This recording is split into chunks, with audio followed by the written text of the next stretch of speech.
Alright, hello again guys. So when last we spoke, I think I started talking about bringing some extra power options to the Hummer without necessarily modifying the factory mil-spec electrical system. And this is what I ended up going with. It's a little bit beyond the original USB charger that I expected, but I think I'll get some good use out of it. So this is kind of the standard Humvee military truck plug for a NATO receptacle. Goes right to these 24-volt vehicle systems, and this is designed to go from Humvee to Humvee or Humvee to whatever else you have, so that you can use a running engine to jumpstart 24-volt system, just like you would a regular set of jumper cables at home. A little bit easier to use, actually. You don't have to worry about which order to hook things up or anything like that. You just really pop one of these into the one-pin receptacle on each vehicle, and you're good to go. So what I've done is I've taken some inverter cables in connection with this bad boy. A little 600 watt 24-volt inverter, so I can bring AC power modularly to the truck like I like to do. That means I can connect things like our information communications technology stack, video production equipment, etc., etc. I also can use this to run other things like battery inverters, camping batteries, all those maybe less resilient but more practical consumer technologies that we tend to enjoy these days. The idea is boom, easy plug and play, don't have to modify the truck from anything from factory. Get to take advantage of all these little kit pieces, and then I can throw them into a hardened storage case that I'll talk about here in the near future. Keep everything ready to rock if we need to, either post EMP or even just going out to produce a festival. So in typical fashion, I've already built and tested this, so I'm going to see if I can dig into it with you on camera here and talk a little bit about what goes into something like this. All right, we're back on the workbench here.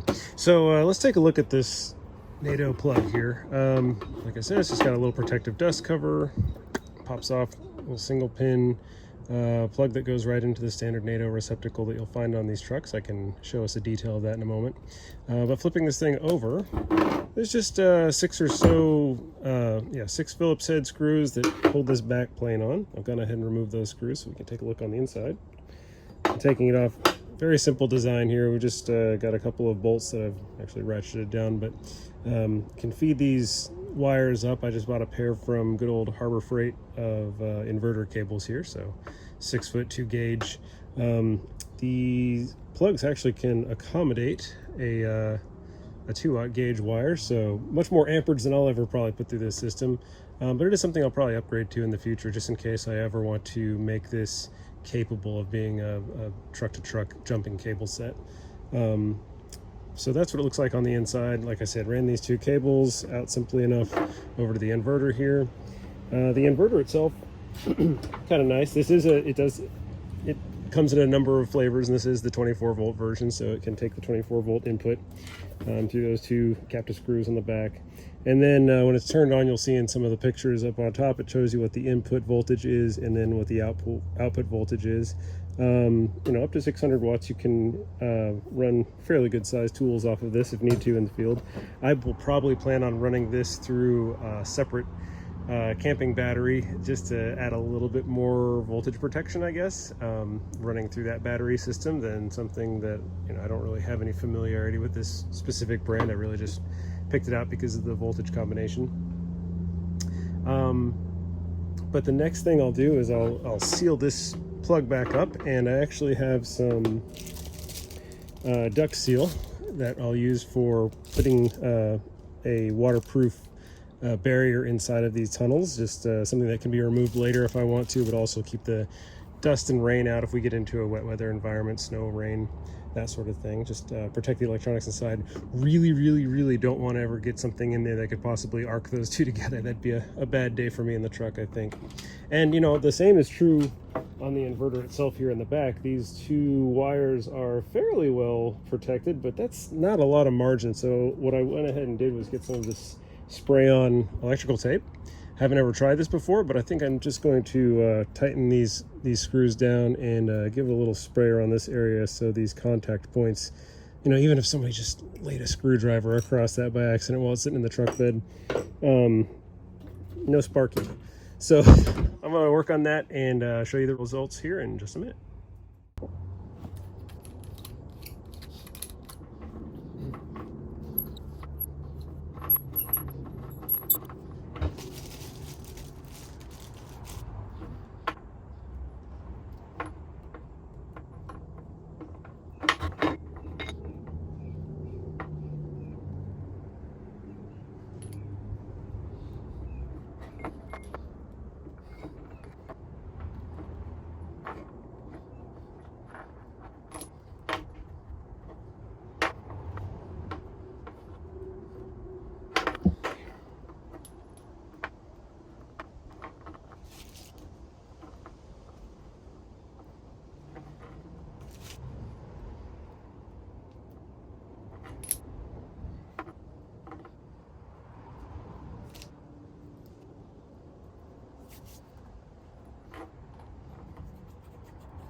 All right, that lends a little bit more confidence to me, at least. Just help out with the seal there. Go ahead and box this piece back up.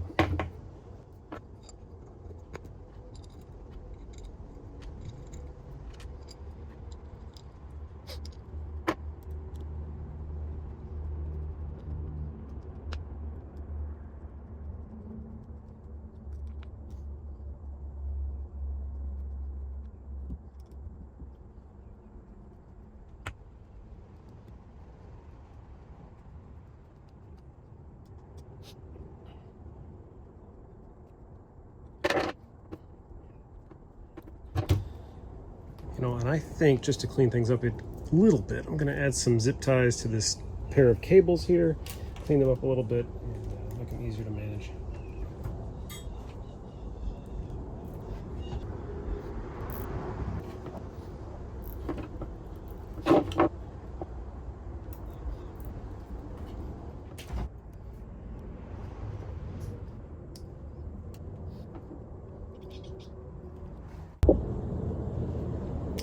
Yeah, I'm also liking that zip tie treatment by the inverter there. It keeps these two connectors from moving out of sync and becoming more at risk of touching one another. So, like I said, I've never really tried this spray-on insulation before. Sounds like a cool idea. We'll see. Could be trash.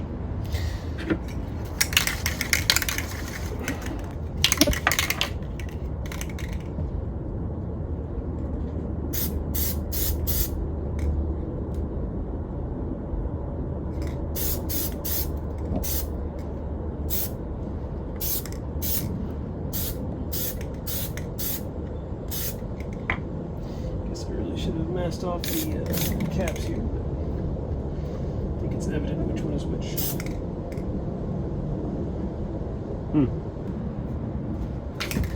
So you guys want me to do it live, that's what happens. I think I need a lot more shaking on this.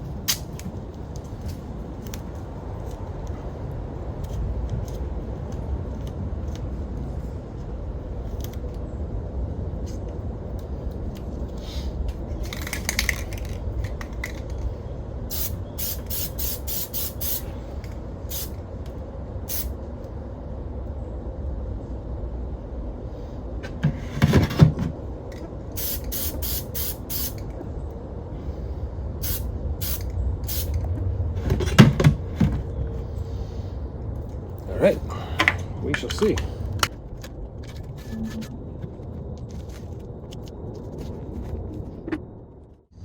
All right, and if you're ever curious, the battery box for the Humvee is typically located under the front passenger seat.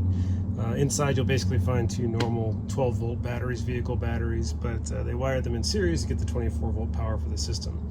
So it's a little unique, but it's not impossibly difficult to work with if you do want to make modifications aftermarket. But one thing I really like about this, which I didn't discover until after ownership, was the jumper plug here, the NATO style that obviously this sucker is built for. So what I'll do is, with the truck turned off, I'm going to go ahead and plug this in down here.